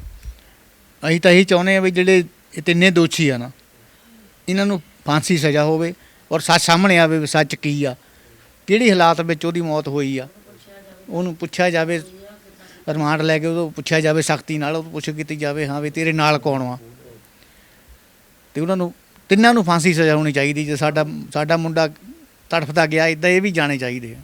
ਸੋ ਬਿਲਕੁਲ ਪਰਿਵਾਰ ਦੇ ਵੱਲੋਂ ਪੁਲਿਸ ਤੋਂ, ਪ੍ਰਸ਼ਾਸਨ ਤੋਂ ਮੰਗ ਕੀਤੀ ਹੈ ਵੀ ਇਸ ਪੂਰੇ ਮਾਮਲੇ ਦੇ ਵਿੱਚ ਨਿਰਪੱਖ ਜਾਂਚ ਪਰਿਵਾਰ ਨੂੰ ਮਿਲਣੀ ਚਾਹੀਦੀ ਹੈ ਤਾਂ ਜੋ ਦੀਪਕ ਨੂੰ ਇਨਸਾਫ ਮਿਲ ਸਕੇ। ਕਹਿੰਦੇ ਜਿਸ ਪ੍ਰਕਾਰ ਉਹਨਾਂ ਦਾ ਪੁੱਤ ਤੜਪਦਾ ਗਿਆ ਹੈ, ਉਸ ਦੇ ਤੜਪਦੇ ਦੀ ਜਾਨ ਨਿਕਲ ਦਾ ਮੁੱਲ ਜਿਹੜੇ ਮੁਲਜ਼ਮ ਨੇ, ਜਿਨ੍ਹਾਂ ਦੇ ਉੱਤੇ ਗੰਭੀਰ ਇਲਜ਼ਾਮ ਲੱਗੇ ਨੇ, ਉਹਨਾਂ ਦੀ ਪਤਨੀ ਸਲਮਾ ਦੇ ਪਿਤਾ ਜੀ, ਉਹਨਾਂ ਦੇ ਮਾਤਾ ਜੀ, ਕਹਿੰਦੇ ਉਹਨਾਂ ਨੂੰ ਸਖਤ ਕਾਨੂੰਨ ਦੀਆਂ ਧਾਰਾਵਾਂ ਦੇ ਤਹਿਤ ਮਾਮਲਾ ਦਰਜ ਕਰਕੇ ਉਹਨਾਂ 'ਤੇ ਸਖਤ ਤੋਂ ਸਖਤ ਕਾਰਵਾਈ ਹੋਣੀ ਚਾਹੀਦੀ ਹੈ ਤਾਂ ਜੋ ਉਹਨਾਂ ਨੂੰ ਆਪਣੇ ਕੀਤੇ ਦੀ ਸਜ਼ਾ ਮਿਲ ਸਕੇ।